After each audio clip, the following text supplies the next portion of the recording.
Tā, mans pirmais jautājums ir tāds, kā tev iet tavā komandā? Pastāstīju. Tātad komandā mēs esam 10 cilvēki. 2 ārzemnieki un 8 francūži. Jā. Ārzemnieki esam es un Vietlietis, Evaldas.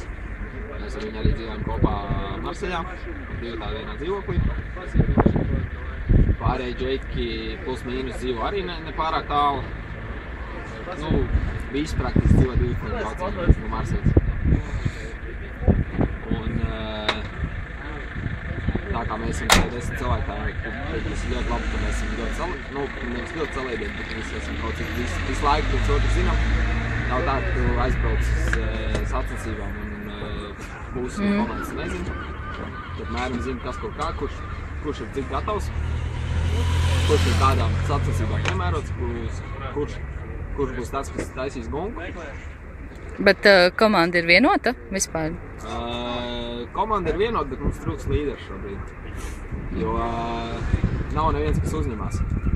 Es vienkārši nespēju to uzņemties, jo, vismaz šobrīd, jo tomēr esmu ārzemnieks un es nejūtos īsti kā savējais. Labi, es jūtos kā savējais, bet Tas ir svarīgi? Protams, tas ir svarīgi. Es ātri, uztaisīšu autogrāfu. Dari.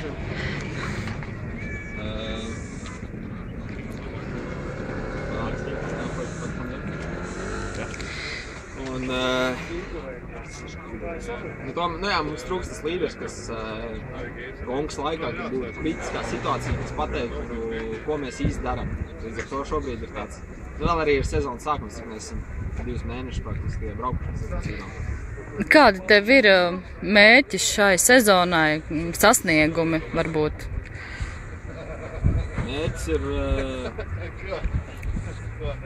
vairāk jau šajā vecumā ir vienkārši jāprogresē. Jākrāt pieredzi un jāprogresē, lai nedrīkst apstāties progress. Un tas arī ir pats galvenais. Ir jāatminēs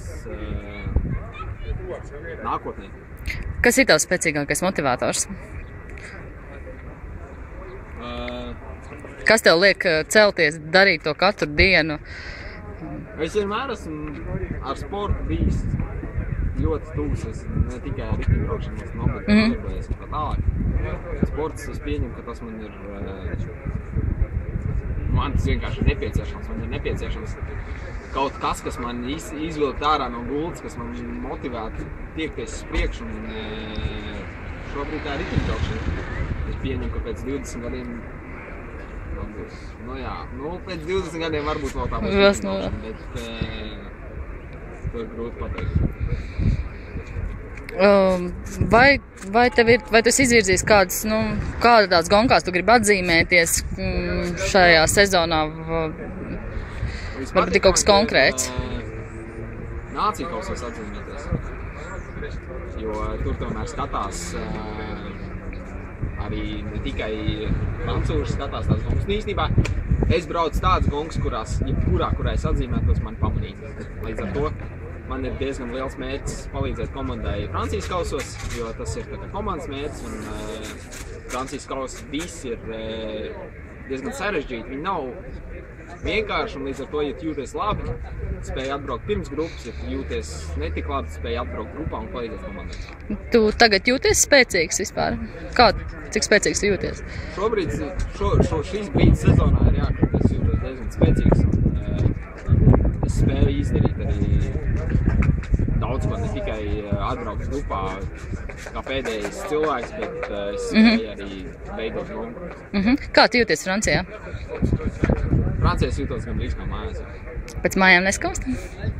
Protams, ka ir patīkami aizbraukt uz mājām, bet tā kā manas māsas abas ir arī ne pa Latviju, vienīgais vecāka drauga, kas man tur ir, labi nevienīgais, bet vecāku draugu man tur ir, bet māsas tāpat satiek vai Francijā vai Beļģijā vai aizbrauc uz Angliju ciemos. Kāds būtu tavs augstākais mērķis, ko tu gribētu sasniegt, uz ko tu tiecies? Vispār? Mūžā. Vispār mūžā es gribu nodzīvot dzīvi, lai es varu atskatīties, priecāties par to, ko esmu padarījis. Varbūt ir kāds novēlējums? Kam tieši? tiem, kas skatās riteņbraukšanu, tiem, kas ar to nodarbojās, riteņbraucējiem, līdzjūtējiem? Riteņbraucējiem es varu pateikt vienīgi to, ka riteņbraukšana ir tāds sports, kurš tiešām tas darbs, ko tu ieguldi, viņš nāk atpakaļ.